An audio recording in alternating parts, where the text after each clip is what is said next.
The lady who married my eldest son said something mean to me. She mentioned that I didn't belong here because I only finished middle school and I was living off a pension. Her words made me angry, but before I could respond, my second son's wife interrupted, looking worried. She mentioned a story my eldest son's wife used to make fun of me. Now, she's in a tough spot herself. My name is Evelyn, and I'm 62 years old. I've lived a simple life since finishing middle school. I worked hard to raise my kids after my husband died 5 years ago. With support from others, I've managed to stay healthy. I'm still doing some of the work my husband used to do, and though there are some issues, overall, I'm content. But something's been bothering me. "Hey there, I've got a delivery for you," I say to the delivery person at my door. They handed me a single sealed envelope and a beautiful bouquet. The card on the flowers read, "Happy Birthday," signed by my second son Nathan. It was a surprise because I'd never received anything like this before. Back when Nathan was single, his now wife Olivia probably took care of such things. Nathan's a laid-back guy, while Olivia is more organised and thoughtful. They live about an hour away, but visit occasionally to check in and invite me on trips with them. I called Olivia to thank her, and she sounded happy. "Happy birthday! I heard you like flowers. Take care, and I can't wait to see you again." Olivia's such a great wife, almost too good for Nathan. Then there's the other letter from my eldest son, Tom. When I opened it, I found a birthday card. Tom, who got married before Nathan, isn't the type to do something like this alone, so it must have been his wife, Victoria, who sent it. Victoria has always been a big worry for me. She brags about being highly educated and working for a big company. She's got a strong personality and can be pretty snobby. She judges people based on their education and job, and if she thinks someone's beneath her, she'll make fun of them. Since I only finished junior high school and have been working all my life, she looks down on me. I knew she didn't respect me from the start, but over time, she's become even more arrogant. She'd show up at my house unannounced and expect me to cook for her, saying she was too tired from work. Sometimes she'd even ask me for money without telling my son, Tom, who's also well off. Tom himself is like a husband to me, gentle and kind. So I tolerate Victoria because she married him, but it hurts. I don't feel good about it. Still, she wished me a happy birthday, so I felt like I should at least thank her. That's why I decided to give her a call. I called Victoria, and she sounded tired, saying she needed to keep it short because of work. I thanked her for the birthday card she sent me. She quickly acknowledged it, and then reminded me about an upcoming family dinner, telling me to dress nicely so she wouldn't be embarrassed. I agreed, and said goodbye. She didn't even say congratulations, but that's just how Victoria is, I thought to myself, feeling a bit disappointed. I wondered if there was anything I could do about the situation. A few weeks later, I had the chance to attend a dinner party with my relatives.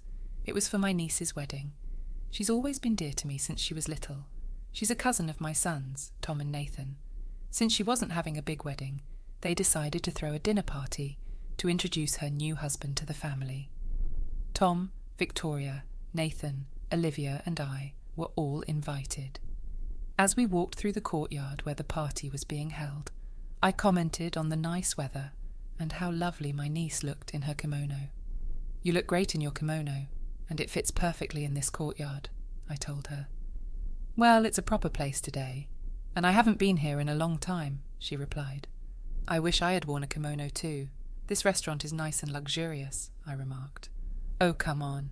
I can't afford to buy you an expensive kimono for a place like this," my niece replied. "I know, I'm just saying," I said with a smile. As we chatted, my eldest son and his wife arrived late. "Hello! Wow, you're dressed up nicely," I greeted them.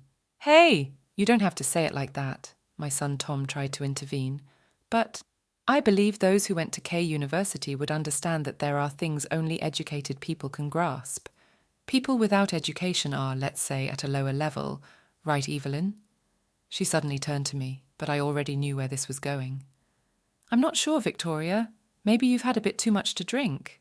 Why don't you sit outside for some fresh air?" I responded calmly, but it seemed to annoy her. "What's wrong, Victoria? You're being a bit harsh. Did you just tell me to leave even though I have a college degree and you only finished junior high?" She snapped back. "I don't get it. What's your problem?" Tom tried to intervene, but I signalled him to stay quiet. It was time to address this once and for all, I thought. "Victoria, If you have something to say it, I encouraged her, though I already knew what was coming. She chuckled and then began, "Let me be frank. If I were you, I'd be too ashamed to show my face in front of the family. You only finished middle school and have no qualifications. Everyone, including my niece and her partner, was watching us closely. I haven't seen you doing much since your husband passed away. You're unemployed at 62, nowhere near retirement age. Where I work, people are dedicated, elite managers. I'm the main breadwinner," she continued, seeming to relish in it. "You didn't even go to high school, let alone a good one. You're in this situation because you lack qualifications. Isn't that pathetic? I definitely wouldn't want to end up like you, Aunt. Though I don't have to worry since I work for a big company," she added, her words causing even the waitstaff to pause and listen. Then she dropped a bombshell. "Someone like you, who only finished middle school, doesn't belong here. It's embarrassing. You're just a poor person living off a pension. I don't want anything to do with you. So why don't you leave?" Victoria's words pushed me over the edge. I had been trying to tolerate her arrogance, but I couldn't hold back my anger anymore. My nose twitched, and I fought back tears.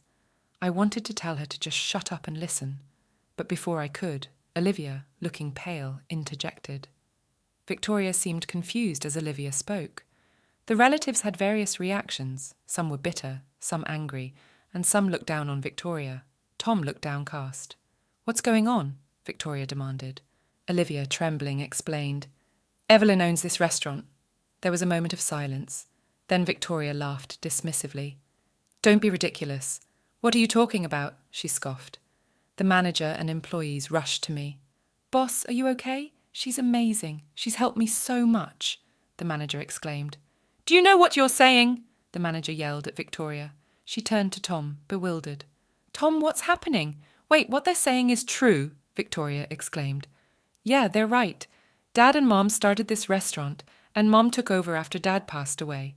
But she wasn't able to manage it alone, so now she lets someone else run it under her name. She is the owner," Tom explained. "Why didn't you tell me this before?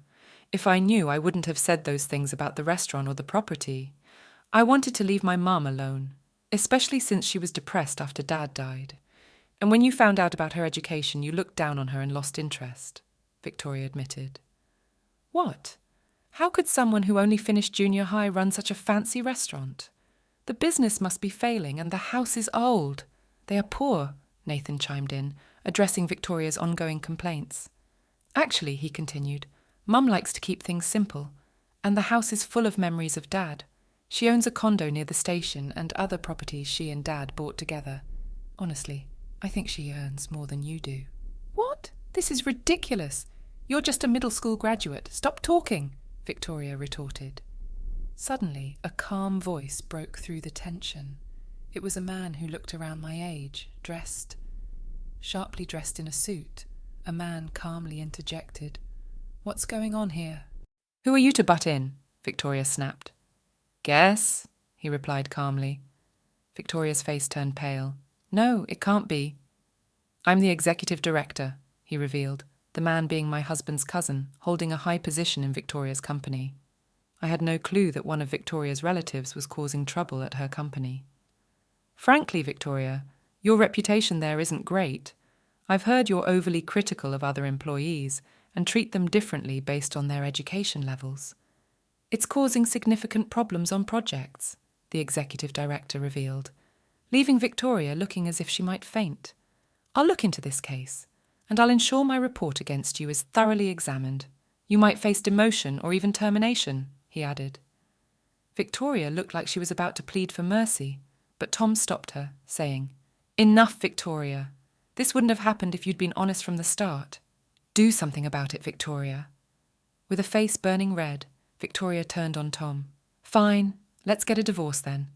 You're always causing problems, even at such an important event. And now you're affecting work too. I can't be with you after the way you spoke to my mother who worked so hard to raise us." Tom responded calmly as I broke into tears. Nathan held me and Olivia comforted me. Victoria, feeling distressed, insisted, "I won't accept divorce or demotion. This is ridiculous. I agree, this is an important occasion for us, and my aunt is a significant person. We don't want it spoiled. Please just go," my niece spoke firmly, watching the scene unfold.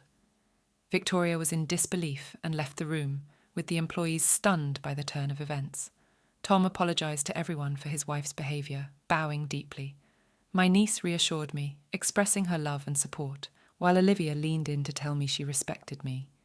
Tom also expressed his desire to divorce Victoria, saying he'd be happier without her.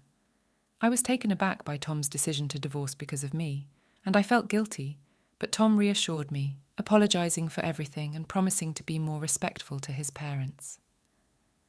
After we all calmed down, we finished the dinner without any further issues. A few months later, Tom and Victoria divorced. Victoria caused a scene and tried to seek alimony in family court, but her claim was unsuccessful.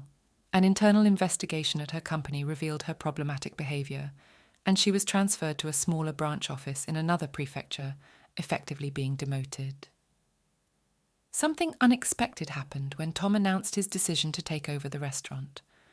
I had never pressured my children to take over the family business, wanting them to pursue their passions, but deep down, I felt a bit sad at the thought of letting go of the special place my husband and I had built together.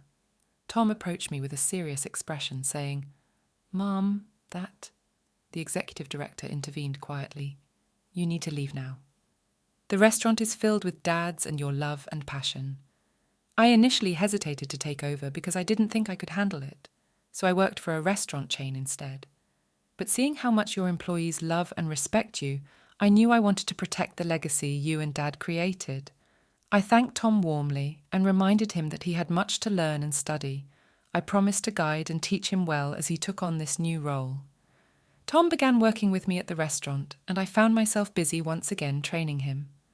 A year later, on my 63rd birthday, as Tom and I waited outside our house, Nathan's car pulled up. Olivia stepped out, her voice full of joy as she wished me a happy birthday. Nathan gently lifted their baby from the car seat, joining in the celebration. "Welcome, all three of you. Now, with the addition of the little one, our family feels complete," I greeted them warmly, finally getting to experience the joy of being a grandmother to my precious grandchildren. "It's time for me to fully commit to running the restaurant, and I look forward to serving delicious food for my niece's celebrations," Tom declared, his eyes shining with determination after his diligent training. "As we celebrate today, I secretly wish for Tom to find someone special now that he's a fully fledged chef," I added, hoping for his happiness and success in both his personal and professional life. How did you like this story? Please subscribe to our channel. See you in the next video.